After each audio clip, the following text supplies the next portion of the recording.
నమస్తే, welcome to 121 news. నేను సిరి. ఆంధ్రప్రదేశ్ రాజకీయాలలో అరుదైన సన్నివేశం. ఎప్పుడూ పరస్పరం విమర్శలు చేసుకునే నేతలు ఈసారి ఒకే అంశంపై ఒకే మాట మాట్లాడడం. ఇది కేవలం ఒక బిల్లు కదేనా, లేక రాజకీయ మార్పులకు సంకేతమా?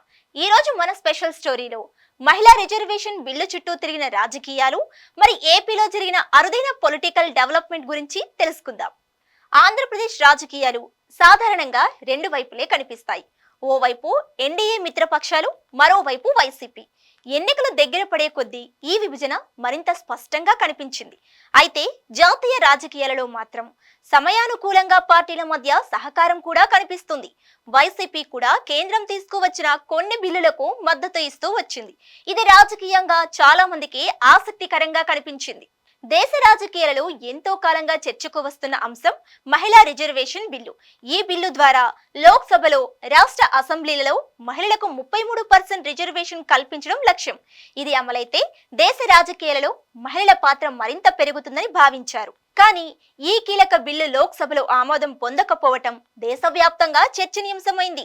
ఎన్డీఏ పక్షాలు ఈ విషయంలో ప్రతిపక్షాలపై తీవ్ర విమర్శలు చేశాయి. ఇది మహిళలకు ద్రోహం, చారిత్రక తప్పిదం అంటూ ఆరోపణలు వెల్లువెత్తాయి. తెలుగుదేశం పార్టీ అధినేత చంద్రబాబు నాయుడు ఈ బిల్లు విషయంలో తీవ్రంగా స్పందించారు.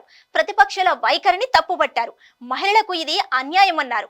మహిళలకు అవకాశాలు కల్పించే బిల్లును అడ్డుకోవటం దేశానికి నష్టమని పేర్కొన్నారు. జనసేన అధినేత పవన్ కళ్యాణ్ కూడా ఇదే అభిప్రాయం వ్యక్తం చేశారు. మహిళా శక్తికి ఇది పెద్ద అవకాశమని, ఆ అవకాశాన్ని ప్రతిపక్షాలు దూరం చేశాయని విమర్శించారు. ఈ బిల్లు ఆమోదం పొందితే దేశం మహిళలకు గౌరవం పెరిగేదని ఆయన తెలిపారు. ఇక వైసీపీ అధినేత వైఎస్ జగన్మోహన్ రెడ్డి కూడా ఇదే అంశంపై స్పందించడం విశేషం. మహిళలకే కాదు, దక్షిణాది రాష్ట్రాలకు కూడా అన్యాయం జరిగిందని ఆయన అన్నారు. 2026 తరువాత డీలిమిటేషన్ వల్ల దక్షిణాదికి నష్టం జరిగే అవకాశం ఉందని హెచ్చరించారు. ఇక్కడే కథలో ట్విస్ట్ ఉంది. సాధారణంగా ఒకరిపై ఒకరు విమర్శలు చేసే బాబు, జగన్, పవన్ ఈసారి ఒకే అంశంపై ఒకే అభిప్రాయం వ్యక్తం చేశారు. ముగ్గురు నేతలు ఒకే దిశలో విమర్శలు, ఒకే అంశంపై ఏకాభిప్రాయం. ఇది ఏపీ రాజకీయాలలో చాలా అరుదైన పరిణామం. ఇది కేవలం ఒక యాదృచ్ఛిక సంఘటన, లేక భవిష్యత్తులో రాజకీయ సమీకరణాలకు సంకేతమా?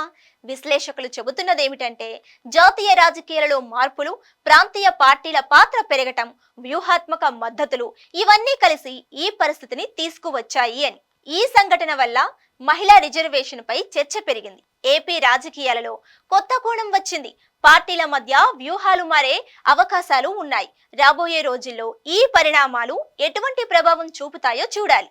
మహిళా రిజర్వేషన్ బిల్లు దేశ రాజకీయాలలో మరో కీలక మలుపు.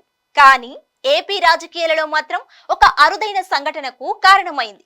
ఎప్పుడూ విభిన్న దారుల్లో నడిచే నేతలు ఒకే దారిలో మాట్లాడడం, ఇది భవిష్యత్తుకు సంకేతమా, లేక సంఘటనతో ముగిసే పరిణామమా? ఇది తెలుసుకోవాలంటే మరిన్ని రాజకీయ సమీకరణాలను గమనించాల్సిందే.